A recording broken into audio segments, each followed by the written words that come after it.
फुलाची शिरोली येथील माळवाडी परिसरात चारचाकी वाहन पार्किंगमधून काढण्याच्या किरकोळ कारणावरून झालेल्या वादाचे हिंसक रूप धारण करत एका चिकन व्यावसायिकाने धारदार सुत्तूर फेकून मारल्याची धक्कादायक घटना शुक्रवारी रात्री घडली।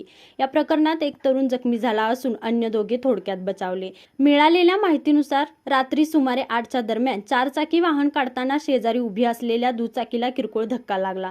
यावरून संबंधित तरुण आणि दुचाकी मालकामध्ये वाद सुरू झाला। हा वाद वाढत गेल्यानंतर एका स्थानिक चिकन व्यावसायिकाचा त्यात सहभाग झाला।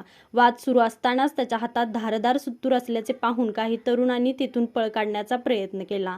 त्यावेळी संबंधित व्यावसायिकाने सुत्तूर थेट तरुणाच्या दिशेने फेकल्याचा आरोप आहे। पळणारा तरुण प्रसंगावधान राखून बाजूला झाल्याने मोठी दुर्घटना टळली, मात्र सुत्तूर लागून एक जण जखमी झाला। घटनेनंतर परिसरात काही काळ तणावाचे वातावरण निर्माण झाले होते।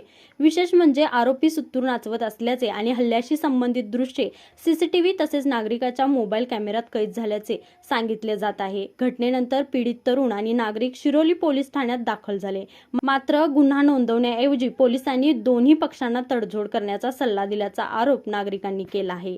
या प्रकरणात अल्पवयीन मुलाचा सहभाग असल्याने त्याच्या भवितव्याचा विचार करून पोलिसांनी प्रकरण मिटवण्याचा प्रयत्न केल्याची चर्चा परिसरात सुरू आहे। त्यामुळे पोलिसांच्या भूमिकेबाबत प्रश्नचिन्ह उपस्थित होत असून नागरिकांमध्ये तीव्र नाराजी व्यक्त होत आहे। दरम्यान माळवाडी परिसरातील वाढती टवाळखोरी व गुन्हेगारी रोखण्यासाठी ग्रामस्थांनी नुकतेच जिल्हा पोलीस अधीक्षक आमदार अमल महाडिक आणि स्थानिक पोलीस ठाण्याकडे निवेदन दिले होते। त्यानंतर अवघ्या काही दिवसातच ही घटना घडल्याने ग्रामस्थांमध्ये भीती आणि संतापाचे वातावरण निर्माण झाले असून दोषीवर कठोर कारवाई करण्याची मागणी होत आहे।